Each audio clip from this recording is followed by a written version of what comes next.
Allez, bonjour à tous, j'espère que vous allez bien. Aujourd'hui, on va faire une analyse du BTC. On parlera de la clôture daily qu'on a eue, de cette baisse soudaine pour aller chercher les 90 000 $. Est-ce que c'est bearish? Est-ce que ça, c'est un signal de top de marché? Une réaction vendeuse? On verra tout ça en détail et les opportunités également que je surveille. On parlera bien sûr d'Ether qui est en train de casser sa zone des 4000 $. On attendra bien sûr les clôtures, mais c'est plutôt pas mal ce qu'il nous fait. Pareil, si on a des setups qui s'enclenchent, j'en parlerai. Les altcoins, vous me demandez d'analyser certaines altcoins que j'ai notées. On verra tout ça en détail. On commence par le BTC. BTC qui a fait une baisse assez soudaine sous les 90 000 $, et c'est là l'importance de ce que je vous disais hier, d'attendre les clôtures daily. C'est hyper important d'attendre les clôtures, peu importe vos unités de temps, parce que c'est là où il peut y avoir comme ça des pièges. Et déjà hier, quand on était à ce niveau-là, j'en parlais, je disais, méfiance, faut attendre la clôture. Pourquoi? Parce qu'on a une mèche qui représente 50% de la bougie, plus de 50%. Alors, quand on est dans une grosse tendance haussière, c'est pas si grave que ça, mais en général, on veut pas des breaks avec une impulsion et on retrace et on clôture à 50%. Ça nous montre quand même un affaiblissement. Là, c'est pire. Là, carrément, on a push et on a clôturé dans le rouge. Maintenant, c'est une clôture qui est différente. Si on avait juste poussé, réintégré et clôturé ici sans avoir eu cette mèche basse là, je vous aurais dit ok, là c'est pas terrible, on a quand même une bonne réaction vendeuse. Maintenant, le fait d'avoir fait une baisse aussi soudaine, d'être revenu chercher la liquidité sous les 90 000 $ et d'avoir eu une réaction acheteuse aussi rapide, pour moi c'est encourageant. Et je vous en avais parlé ces derniers jours, ces dernières semaines, qu'en bull market, on a ce genre de baisse. Les baisses, on ne peut pas les prédire, personne ne peut savoir. Ils vont arriver très rapidement, ils peuvent arriver la nuit, comme ça a été le cas ici, hein, il était 23h, pardon, c'était même pas la nuit, je confonds avec la dernière fois.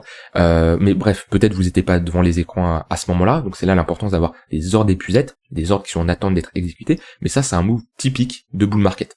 On a une baisse soudaine qui arrive et qui est ravalée très rapidement. Et c'est ce que je vous parlais lors du dernier cycle, qu'on a des phases comme ça. Le marché monte, et d'un coup, bam, on corrige. Moins 10, moins 15, moins 20, moins 25%. Et en quelques heures, quelques jours pour les plus grosses baisses, c'est ravalé et on réintègre assez rapidement. Donc je veux dire, pour moi, actuellement, c'est une baisse qui est saine. On a liquidé pas mal de monde, on le voit ici sur l'order flow, on a un gros pic de liquidation, on a une baisse assez forte de l'open interest, donc pour moi ici on est quand même sur quelque chose qui est assez sain pour le marché, et vaut mieux avoir des phases comme ça de consolidation pour repartir. On ne veut pas un marché qui pump et qui fait un tout droit, parce qu'un élastique qui est trop tendu, quand il part dans l'autre sens, en général c'est pour retracer aussi rapidement. Ce qu'on veut, c'est tout simplement monter par escalier. Phase de consolidation, on pump. Phase de consolidation, on pump. On veut pas faire un tout droit parce qu'en général, le marché il retrace aussi rapidement qu'il la pump.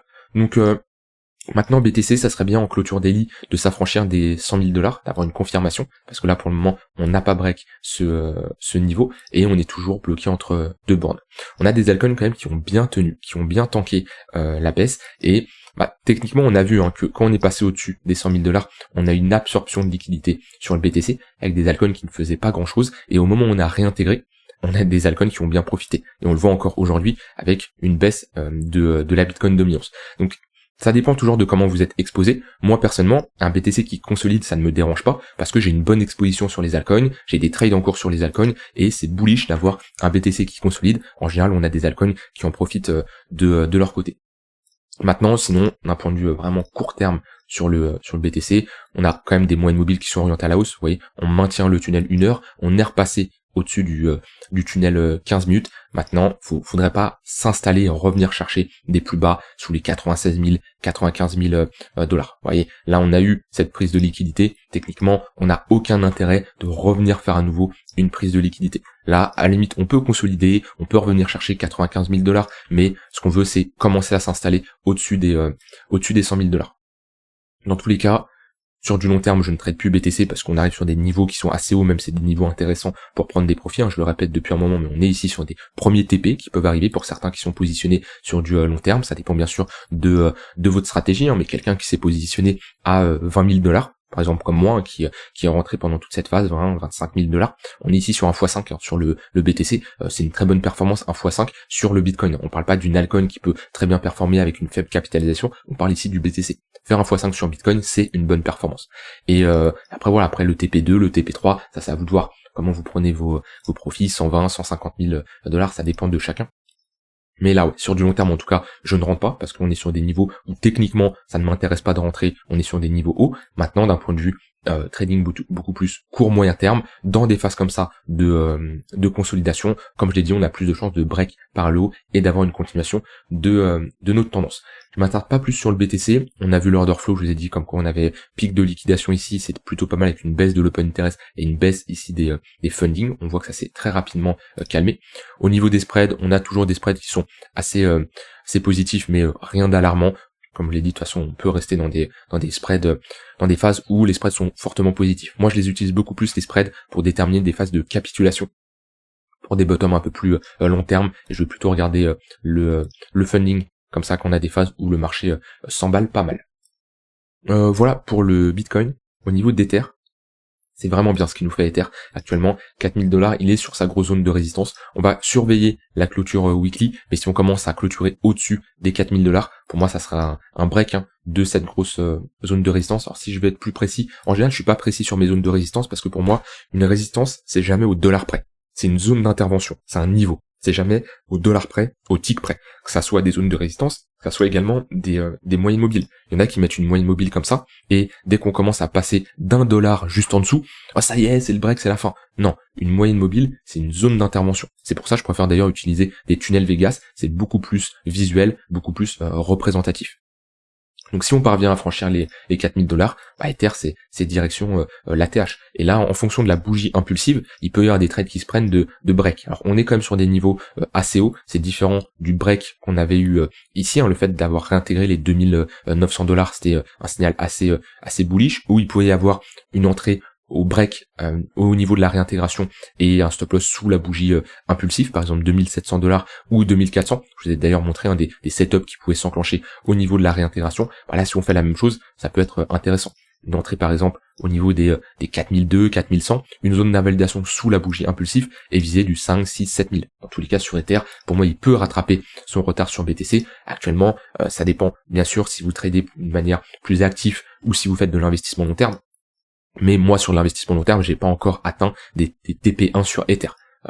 Tant qu'on n'a pas fait un nouvel ATH, 6-7 000 $, ça commence à être intéressant pour avoir des TP1. Là, actuellement, on est sur un niveau de résistance, mais Ether a le potentiel de faire un nouvel ATH. En tout cas, moi, j'ai des convictions sur Ether, fera un nouvel ATH sur ce bull market. Maintenant, c'est pas parce que moi j'ai ces convictions-là que vous devez les avoir. Si vous devez prendre vos profits ici, parce que votre stratégie vous a dit de prendre des profits ici, respectez votre stratégie. Et j'ai reçu des messages d'ailleurs, des gens qui me disent, ouais, sur cette crypto, j'ai atteint mon TP, mais je sais pas, j'hésite à ne pas vendre parce que au final peut-être que mon TP, je l'ai un peu mal mis, il était un peu trop bas, non.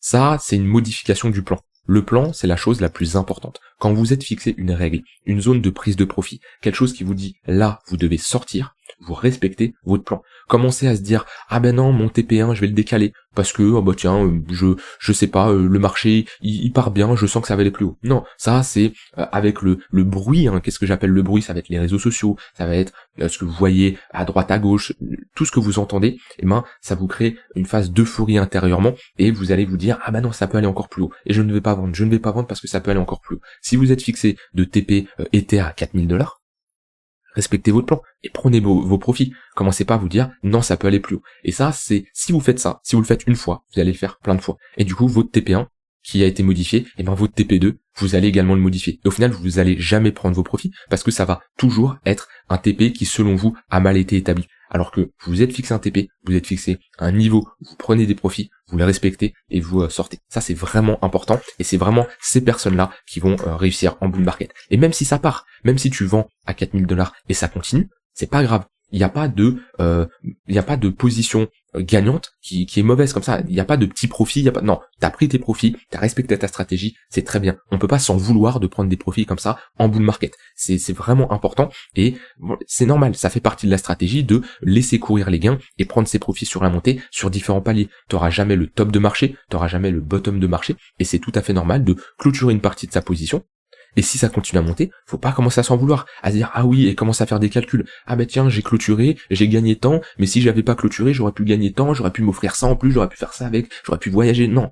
Si tu commences là-dessus, le trading, l'investissement, c'est pas fait pour toi. Parce que sinon c'est le temple des regrets, hein. On fait que de regretter, et ça y est, on peut toujours faire mieux. Et c'est impossible. Personne peut vendre le bottom parfait, personne peut vendre le top parfait. Donc si t'es jamais satisfait de tes prises de profit, bah tu ne le seras jamais, parce que tu ne pourras jamais avoir le top parfait. Ton but c'est de prendre des profits tout simplement sur la montée. Ça c'est vraiment important, mais ceux qui vont le plus réussir dans ce bull market, c'est pas les meilleurs en analyse technique, c'est pas les meilleurs en ci, en ça, c'est ceux qui vont respecter leur plan et prendre des profits sur des niveaux réalistes. Alors bien sûr, si tu commences à me dire que mon premier TP sur Ether c'est 30 000 $, je vais te dire, bon, calmos, peut-être réévaluer ta stratégie et tes zones de prise de profit. Mais en tout cas, respecte, ça c'est vraiment important. Maintenant, Ether, là, pour la continuation de tendance, c'est toujours parfait, hein. Dans le même scénario, on met des moyennes mobiles, bah les pullbacks, tunnel 15 minutes, tunnel 1 heure, c'est des bonnes opportunités d'achat. Depuis le 20 novembre, on a une très bonne tendance haussière sur BTC qui respecte bien ces moyennes mobiles. Bah dans tous les pullbacks, il y a des opportunités d'achat. Pendant combien de temps? J'en sais rien. À un moment, oui, le 15 minutes va break. À un moment, oui, le 1 heure va break. Mais on sait pas quand. Et tant que cette dynamique continue, et ben on poursuit et on joue cette dynamique haussière. Et les pullbacks sont des opportunités d'achat. Il faut pas commencer à se dire ah oui non cette fois-ci ça va break. Ah cette fois-ci c'est différent, je le sens pas, ça va break. Non, parce que si on part de ce principe-là, c'est juste on a peur parce que le marché a baissé et on se dit on peut acheter plus bas, on peut acheter plus bas. Au final pareil, on n'achète jamais. Déterminer des points de repère. Quand on arrive sur ces points de repère, vous rentrez en position et vous avez bien sûr une zone d'invalidation. Ici, je parle quand même sur du trading court moyen terme. Donc, si vous commencez à rentrer, peut-être pour certains, avec des effets de levier, toujours avoir un stop loss. Et votre stop loss, c'est pas votre zone de liquidation. J'en vois certains qui mettent pas de stop loss. Non, vous devez avoir des stop loss parce que sinon, vous pouvez vous allez faire sauter vos comptes. Hein. Ça dépend après comment vous gérez votre risque, mais ne pas mettre de stop loss dans ce genre de marché. Je sais, il y en a, ils crament des comptes. Et ça, je vois des messages. Franchement, ça me fend le cœur, j'ai envie de dire. Des gens qui perdent de l'argent en bull market. Et c'est la vérité, on est en bull market, d'accord? Le bull market, il est là, il est présent, il y a tout qui pump, on peut pas se dire le contraire. Les gens qui se disent j'attends le bull market, j'attends l'altcoin season, c'est juste qu'ils sont pas positionnés sur les bonnes cryptos, mais il y en a qui perdent de l'argent. Il y en a qui rentrent avec des effets de levier, qui se font liquider, et le marché fait x2, x3, x5, ils performent très bien, eux, ils perdent de l'argent. Arrête avec les effets de levier. Si tu ne sais pas trader, commence pas à t'inventer une vie de trader, commence pas à t'inventer le mec le meilleur parce que tu vas perdre ton argent. Rentre en spot et patiente. Commence pas à vouloir trader, à faire des trucs de ouf, tu vas juste brûler ton capital. Et il y a rien de mal de ne pas savoir trader. C'est pas grave. Rentre en spot, positionne-toi sur du long terme, patiente et ça va mieux se passer et tu vas mieux performer que la majorité des gens qui veulent utiliser des effets de levier, qui veulent faire du trading sur du 1-3 minutes et qui vont juste brûler leur capital. Un bull market, c'est tous les 3-4 ans. Commence pas à ruiner ton bull market parce que tu décides de t'inventer le meilleur trader parce que t'as vu 2 vidéos sur YouTube qui te montrent comment tracer une droite. C'est pas comme ça que ça marche, vraiment. Et pour tous ceux qui commencent, formez-vous, bien sûr, investissez mais avec une vision long terme, mettez quand même de l'argent sur les marchés parce que vous allez être beaucoup plus investi et vous allez vouloir beaucoup plus apprendre si vous avez l'argent qui est en jeu, mais formez-vous. Et moi, comment j'ai commencé? J'ai vraiment focus sur l'analyse technique. Parce que quand on commence par exemple à se former au trading, le trading c'est vaste. C'est très vaste et quand tu me dis, là je dis à un débutant, forme-toi dans le trading, il va me dire, bah je commence par quoi? Et c'est tout à fait normal. Moi maintenant je sais par quoi je commencerai, je sais ce que je ferai, mais c'est simple, j'ai la vision, je sais déjà ce qu'il faut pour trader efficacement. Moi, ce que je conseille, en tout cas c'est comme ça que moi j'ai fonctionné, j'ai poncé un sujet en particulier. Je suis arrivé, j'ai poncé l'analyse technique. J'ai fait que ça, analyse technique. Je suis devenu pro en analyse technique, sur les indicateurs, les outils, sur plein de trucs. Et en étant à fond sur l'analyse technique, ça ouvre les chemins sur autre chose. Parce qu'après, tu vas dire, ok, après l'analyse technique, il y a quoi? Création de stratégie. Ok, très bien, création de stratégie, suivant, j'écris trop mal, création de stratégie, suivant des indicateurs, des outils, avec une règle 1, 2, 3, 4, qui me dit comme ça de rentrer. Très bien, j'ai créé ma stratégie. Maintenant, faut rentrer en position. Faut savoir gérer son risque. Ok, gestion de risque. Et je ponce le sujet. Et en fait, en trading, il y a tout qui est lié. C'est comme un grand puzzle. C'est comme un grand puzzle. Je pense pas que le mieux c'est de chercher à tout emboîter tous les puzzles tous les pièces du puzzle. Je pense pas que c'est l'idéal. Je pense qu'il vaut mieux poncer un sujet. L'analyse technique à fond. Et ça va t'ouvrir les portes sur autre chose. Stratégie. Tu vas bosser ça à fond. Money management, tu vas bosser ça à fond. Ensuite, tu vas commencer à trader. Tu vas te rendre compte que tu vas avoir des biais émotionnels. Ok, gestion des émotions. Ensuite, ça. Et tu vas te rendre compte, il y a tout en lien. Et c'est comme un géant, un grand puzzle. Moi, je le vois comme ça. Il y en a qui vont dire, faut que tu commences par ci, ça. Attention à pas trop se perdre et attention à ne pas trop être partout. Parce que quelqu'un qui commence, Si en même temps il doit faire de l'analyse technique, en même temps il doit apprendre à gérer son risque, non, je préfère focus étape par étape. Et par exemple dans la formation devenir trader, c'est un ordre chronologique. Je vais vraiment des choses de base aux choses les plus importantes, mais c'est chronologique. Je vais pas commencer à parler d'analyse technique, puis au milieu parler un peu de money management, puis après on va parler de gestion d'émotions. Non, il y a un ordre tout à fait logique. C'est comme ça que je l'ai structuré. Et si ça vous intéresse, si vous débutez ou même que vous êtes expérimenté et que vous voulez vraiment trader, apprendre à bien trader efficacement, ne pas vous faire liquider toutes les 2 minutes parce que vous avez mal géré votre risque, parce que il y a trop de volatilité, parce que vous n'êtes pas rentré efficacement sur une crypto en question, vous pouvez ici avoir un programme plus un accompagnement de mon côté très poussé. Si ça t'intéresse, il y a les liens en description qui te permettront de voir ce qu'il y a en détail dans le programme. Mais ouais, moi c'est comme ça que j'ai appris en tout cas à trader. Je me suis focus au début à fond analyse technique et de fond en comble, j'ai découvert d'autres choses autour de l'analyse technique, autour du trading, et c'est comme plein de pièces de puzzle à la fin qui s'emboîtent. Ok, donc comme je disais, Ether, $4000, on attend clôture daily et weekly pour confirmer le break, mais en tout cas, c'est plutôt bien parti. Au niveau de la Bitcoin dominance, on continue à rejeter, c'est plutôt pas mal, on break. Moi j'attends surtout cette deuxième clôture weekly, mais pour moi ici on la break, hein, on est passé sous le tunnel daily, on a un tunnel daily qui redevient baissier, donc je pense qu'on peut avoir 2, 3, 4 semaines de hausse sur les altcoins. Alors c'est pas pour ça qu'il faut se positionner n'importe comment, il y a des altcoins qui sont partis, c'est beaucoup trop tard, mais il y a toujours des altcoins qui ont du retard. Ça dépend toujours pareil de votre manière de vous positionner.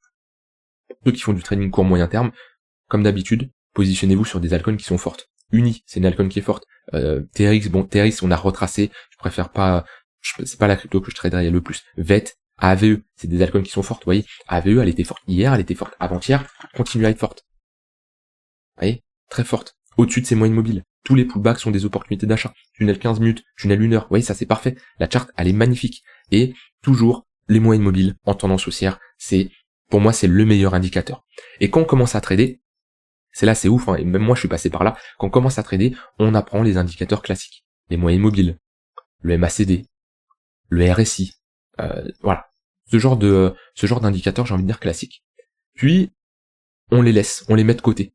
Donc ça, c'est vraiment, on est au débutant. On commence, on est vraiment level 0. Puis on les met de côté. Et on commence à aller chercher des concepts hyper durs. On commence à aller dans des indicateurs un peu farfelus. On cherche l'indicateur miracle, la stratégie miracle. Et on passe par plein de choses. Et après, donc ça c'est le niveau intermédiaire, on va dire le niveau 1. Il n'y a pas de classement de 1, 0, 2, on s'en fout, mais c'est pour faire comprendre que c'est l'étape d'après. Et après, quand on commence à avoir de l'expérience, hop, on revient au classique, moyenne mobile, MACD, des choses classiques, des choses qui fonctionnent. C'est juste que la différence entre là et là, on n'aborde pas le marché de la même manière, on n'a pas la même expérience, on n'a pas la même vision, et on sait trader efficacement. On a une bonne compréhension des outils, une bonne compréhension des marchés.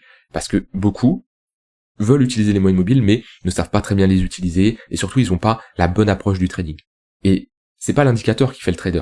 C'est le trader qui va utiliser les indicateurs qui sont en adéquation avec son profil, avec sa vision des choses, et c'est comme ça que ça marche.